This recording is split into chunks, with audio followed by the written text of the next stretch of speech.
bom, pessoal? Continuando a nossa série de vídeos sobre vistos, vamos falar hoje sobre o EB5, que é um visto de investimento que dá a você o Green Card quando ele é aprovado. É um visto que requer uma série de cautelas, principalmente porque o valor investido é muito alto, hoje $500 mil, fora a taxa de administração, os honorários, as taxas de processo, traduções, que acaba levando esse valor para quase perto de $600 mil. Então você tem que tomar muito cuidado com o que faz, quando faz, como faz e principalmente com quem faz. Os polos, os centro-regionais, têm uma série de detalhes que podem trazer problemas para vocês e eu vou ensinar para vocês como fazer. Vamos para a lousa? Bom, vamos falar sobre o visto EB5. Eu quero dividir o EB5 em duas situações para vocês entenderem como ele funciona e eu quero explicar para vocês de uma forma muito simples, não quero usar linguagem técnica, não quero provar nada para ninguém aqui, quero simplesmente que vocês entendam como funciona esse visto para que vocês tenham as informações que vocês precisam ter. Todas as outras informações técnicas, profissionais, quem tem que ter é o profissional que você contrata, justamente por isso que você o contrata, porque se você precisasse entender cada um dos termos, sejam eles jurídicos, econômicos, financeiros, contábeis, você não precisava de nenhum deles, não é verdade? Então a nossa função hoje aqui é um bate-papo para vocês entenderem de uma forma simples, prática e objetiva como funciona o EB5, ok? Vamos lá, ele se divide em ativo e passivo. O que é o EB5 ativo? O EB5 ativo é onde você coloca o dinheiro num negócio específico seu, mediante a aprovação de um determinado projeto pelo órgão competente, no caso, imigração, para que você possa empreender, gerando desenvolvimento regional, empregos e crescimento econômico. Certo? Pode ser em qualquer lugar? Mais ou menos. Algumas pessoas dizem que só pode ser em alguns centros onde há baixo desenvolvimento, grande faixa de desemprego, lugares pobres, lugares não desenvolvidos, lugares incertos, umas coisas nesse sentido. Sinceramente, não é bem assim. Eu tenho 3 EB5s ativos aprovados nos últimos 2 anos em lugares de alto desenvolvimento, com alta oferta de emprego e alto crescimento econômico. Um deles, inclusive, aqui pertinho ali de Coconut Grove, em Miami, uma área muito valorizada, muito bacana. Nós fizemos um empreendimento comercial lá com um investimento de 1,3 mil e o nosso cliente já pegou o Green Card dele, tá tudo perfeito, tá tudo sensacional, tudo funcionando muito bem, tá bom?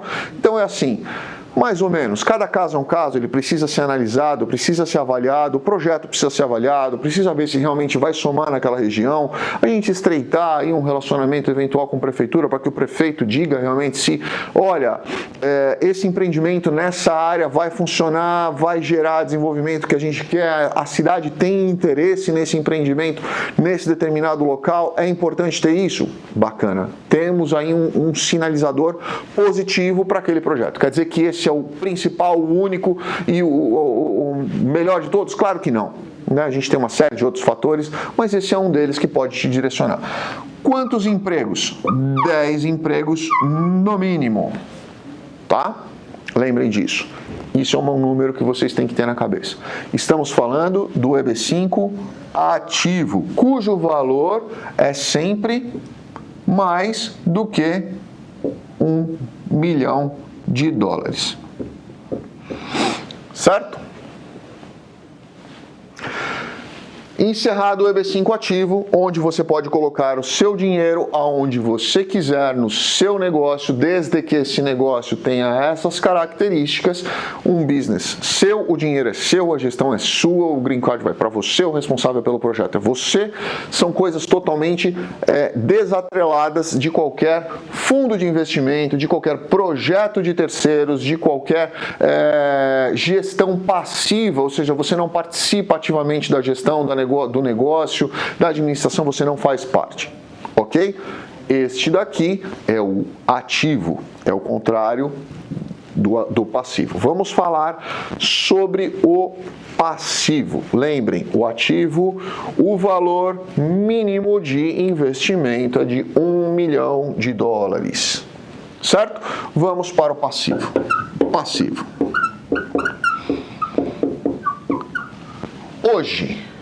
Hoje, nós estamos no final de novembro de 2018, o valor do passivo é de $500 mil, mais taxa de administração, mais honorários, mais taxas, processo, mais etc. Que quer dizer o quê? Traduções, validações, auditorias. Nós gostamos de auditar todos os polos, todos os centros regionais que não são ativos, todos os passivos a gente audita independentemente de ser conhecido e de a gente já ter feito uma auditoria, a gente contrata uma auditoria externa, às vezes 3 auditorias externas, eu gosto muito de 3, que são laudos que fazem auditoria em cima daquela documentação que os centros regionais nos passam. Tá? Dá uma solidez melhor, dá uma estrutura melhor. Quando a imigração recebe isso, geralmente um processo de EB5, que é um processo desse tamanho assim, sem exagero nenhum, eles acabam olhando aquilo com outros olhos e veem que realmente não existe nada que possa ser questionado ali quando realmente não existe, certo?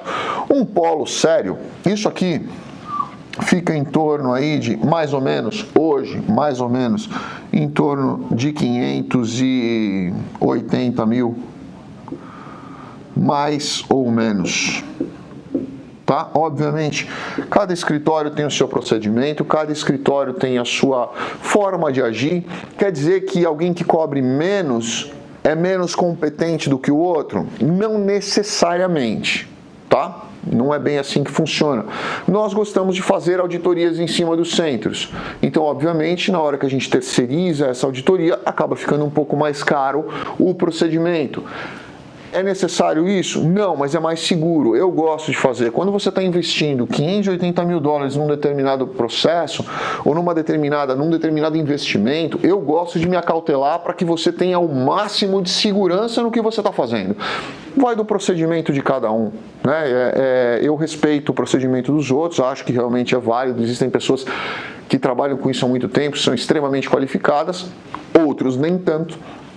Mas que uma coisa não quer dizer. São procedimentos diferentes, são seguranças diferentes, são excessos de cautela diferentes. Eu gosto muito de fazer isso. Não quer dizer que todos vão querer fazer, ok? O passivo, ele segue exatamente os mesmos princípios do ativo, apesar do valor ser diferente e, obviamente, a gerência do dinheiro também ser diferente. No ativo, a gerência é sua. No passivo, a gerência é do centro regional responsável pelo projeto. Então, vamos dar um exemplo. Um determinado centro regional resolve fazer um projeto de construção de um resort, tá? Então, ele está construindo aqui o resort ABC, certo? Ele está construindo isso. Vamos dizer que esse resort ele tenha aprovado, ele conseguiu aprovação para captação de 20 cotas de EB5. 20 cotas de EB5 são exatos $10 milhões, certo? Então isso é o que ele vai ter que fazer. Essa é uma conta que eu quero que vocês parem e pensem em cada um dos polos que vocês forem analisar e escolher para investir em EB5. Prestem atenção. Se eu tenho 20 cotas, eu sou obrigado a gerar 10 empregos por cota. Certo? Então quer dizer o quê? Eu preciso ter 200 empregados contratados full-time, desde a obra até a implantação do negócio, tá? Em todo o processo, eu preciso garantir esses 200 empregos, principalmente no funcionamento do negócio. Principalmente no funcionamento do negócio. Gravem isso. Um resort. Existe a possibilidade de ter 200 empregados nesse resort? Possivelmente sim.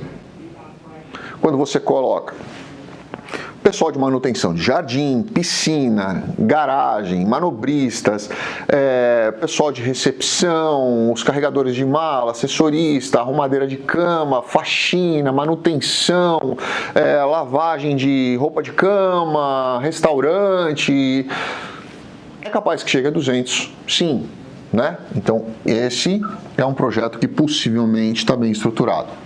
Mas e se eu quiser levantar os mesmos 10 milhões para construir um condomínio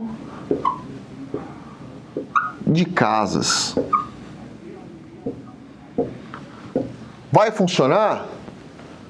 Eu sugeriria ao meu cliente não colocar. Não faça esse investimento. Qual a chance de você ter um condomínio de 30, 40 ou 44 casas, como nós mesmos construímos há 2 anos atrás, 2 anos e meio atrás? Você não vai ter mais do que 10 funcionários aqui. Você não vai chegar nunca perto dessa cota aqui. E você não vai pegar nunca o seu green card, porque você não vai conseguir cumprir esse fator. Então lembrem, cada vez que vocês forem investir em algum centro regional, primeiro de tudo, olhem se ele tem capacidade disso aqui. Segundo, vejam a saúde financeira do banco, do fundo que está cuidando daquilo. Às vezes, o centro regional ele mesmo capta o recurso para ele mesmo. Os grandes usam bancos, usam instituições financeiras, fundos de escrow para poder fazer o recebimento desses valores e dar uma segurança um pouco maior no seu processo. Os grandes tomam alguns cuidados. Vocês vão ver que eles vão fazer seguros de obra. É muito importante ter seguro de obra. Vocês vão ver que os grandes fazem seguro contra ações que possam eventualmente gerar uma penhora da obra. Você vai ver que os grandes fazem, eles conseguem te dar uma segurança em caso de falência da empresa, por exemplo. Então você tem que tomar cuidado com onde você está pondo o seu dinheiro. Porque o valor que eu falei para vocês de 580 mil de investimento total, né, contando o valor dos 500 mil, mais taxas e tudo mais, ele pode flutuar sim, ele pode cair bastante aqui. E na verdade, eu costumo dizer sempre isso para o meu cliente. Quem vai pagar é sempre você. Seja da forma positiva ou da forma negativa. É você que vai decidir. Porque se você economiza 10, 20 mil aqui, ó, você pode estar abrindo mão disso aqui, ó. Que são coisas que vão servir para você mesmo, para o seu próprio bem. E que depois de 2, 3 anos, quando você recebe a notícia de que você não vai pegar o seu green card e que a obra não vai se concluir porque acabou o dinheiro, ou porque aconteceu alguma crise mundial, ou porque deu algum problema no mundo, e você não vai pegar nem o seu green card, nem o seu dinheiro de volta, lembrem, às vezes 10, 15 mil fazem uma diferença muito grande na solução, no resultado, no retorno daquilo que você está realmente investindo. Então escolham bem, primeiro, o polo onde você vai investir. Segundo, olhem com cuidado todo o histórico daquele polo. Vocês vão polos aqui que são novos, que vocês vão ter polos com 30, 40 anos de existência, vocês vão ter uma série de ofertas disso no mercado. Eu, particularmente, gosto de trabalhar com bastante segurança. A decisão é sempre do cliente, mas eu gosto sempre de trabalhar com segurança. Outra questão que é importante vocês lembrarem, agora no dia 7 de dezembro, existe uma possibilidade grande do valor do EB5 mudar. Isso pode gerar um desconforto em alguns polos pequenos. Eu quero deixar esse recado para vocês também. Independentemente, eu não vou falar para quanto vai, ou quando vai, que horas que vai, se não vai, eu não vou tocar nesse assunto, porque eu não sei quando que você vai assistir esse vídeo. Pode ser que você assista esse vídeo daqui a 1 ano, daqui 2, eu não sei, e a ideia aqui é passar a informação e não valores. Eu passei valores de hoje, tá? Para quanto vai, a gente faz um outro vídeo depois. Mas o que eu quero dizer para vocês? Se esse valor hoje é 500 mil, alguns polos dependem, polos pequenos, bem pequenos, geralmente aqueles que cobram uma taxa de administração muito baixa, que eles mesmos acabam oferecendo o serviço de montagem processual e protocolo, porque geralmente eles têm algum advogado interno em que eles pagam por hora e já tem tudo mais ou menos pronto, é copiar, colar e protocolar. Então, polos bem pequenos, eles dependem da venda de algumas cotas. Se eles dependem da venda dessas cotas, eles também dependem do dinheiro para construir. Se eles não conseguem arrecadar esse dinheiro, eles não constroem. Aí é que vem o meu receio. Imagina se um polo hoje não consegue vender uma cota de 500 mil dólares. Dia 7 de dezembro ele vai conseguir vender a mesma cota por 1 milhão, porque se a imigração subir o valor, o polo é obrigado a subir o valor. Se ele não conseguiu vender por 500 mil, vocês acham que ele vai conseguir vender por 1 milhão? Não vai. E se ele não conseguir vender por 1 milhão, o que vai acontecer? Ele vai pedir falência, porque ele não vai conseguir entregar a obra, porque ele depende do dinheiro. Então, quando vocês forem escolher um polo, independentemente da época, seja hoje em 2018, seja amanhã em 2019, seja em 2020, não importa. Lembrem sempre de olhar a saúde financeira da empresa. Lembrem sempre de olhar a capacidade financeira que aquela empresa tem. Se ele não precisa do seu dinheiro, vai nele, porque o projeto vai acontecer independentemente de você, ou do José, ou do Manuel, ou de quem quer que seja. O projeto vai acontecer. Se ele depender de você, aí a gente tem um problema, porque pode ser que esse dinheiro não seja suficiente para a conclusão do projeto. E se não for, ele simplesmente pede falência e você fica sem os seus 500 mil e sem o seu green card. Cuidado com isso. O econômico acaba tendo prejuízo, o baratinho sai muito, muito, muito caro nesses casos em que a gente depende de algumas pessoas. Tá? Por final, eu vou falar numa outra modalidade de EB5. Essa daqui, geralmente, a gente está falando em loan, né? Agora, existe uma outra possibilidade, que é também o equity. O equity, você passa a ser um sócio. Algumas empresas, alguns fundos, eles oferecem para você a possibilidade de ser sócio do projeto, você ser um sócio investidor. Aqui o retorno do dinheiro é geralmente em 5 anos. Aqui o retorno do dinheiro é em torno de 7 anos. Aqui a taxa de remuneração é em torno de 1,5% a 2% ao ano. Média. Pode mudar? Pode. É certeza que vai assinar um contrato nesse? Não. Depende da época, depende do momento. Pode pagar menos, pode pagar mais, depende. Aqui são 7 anos e a taxa de remuneração aqui em média de 7 a 9% ao ano. Poxa, Daniel, é ótimo. 7 a 9% ao ano. É ótimo, mas lembrem, é 7 a 9% ao ano depois da obra pronta. E outra é 7 a 9% ao ano se, vou escrever bem grande, der dinheiro. Se não der dinheiro, é um equity, você é sócio. Se você é sócio e não deu dinheiro, você não recebe um percentual. Então tome um pouco de cautela na hora de entender uma coisa ou outra. Às vezes, fazer uma coisa segura, onde você vai receber um e-mail, independentemente de dar certo ou não dar certo, não importa. É melhor ter um e-mail na mão do que ter 7 a 9 na expectativa de dar certo. Tá? Lembrem disso. Vale a pena o risco? Tem pessoas que gostam de risco. Eu não gosto. Eu não trabalho com mercados de risco. Eu assumo o risco até a página 2. Na hora que eu acho que o risco está sendo muito alto para o que está me dando de volta, eu recuo e vou pelo seguro. Tá? Eu vou sempre pelo mais seguro. É meu perfil de investidor. Gosto muito de investimento, gosto muito de risco, gosto muito de empreendedorismo, até aonde o risco possa me colocar numa situação desconfortável. Aí eu paro e volto para a segurança. Certo? Sugiro isso para vocês, principalmente por estarmos falando de um mercado externo. Ok? Gente, é isso. É o que eu acho que vocês precisam saber de EB5.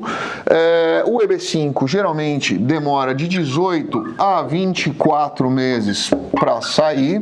O processo demora mais ou menos isso. Cumprido isso daqui, quando é aprovado a aplicação, você precisa cumprir algumas outras formalidades, vamos dizer assim, que demora mais ou menos 6 a 8 meses, e você acaba recebendo o seu green card com restrição de 2 anos. Depois dos 2 anos, você entra com um pedido de retirada de restrição e vem o green card com 10 anos. Basicamente, de uma forma muito simples, didática, para que todos possam entender, é assim que funciona, tá? EB5 é um negócio bacana? A compra do green card? Não gosto desse termo. Não acho que você deva usá-lo e não acho que você deva interpretá-lo desta forma. É um visto muito bacana, é um caminho muito bacana para o green card, é um caminho muito bem estruturado, muito seguro para quem fizer da forma certinho, com certeza é. Mas eu não gosto desse termo, vamos comprar um green card, porque não é bem assim que funciona. Ok? Grande abraço, obrigado, fiquem com Deus.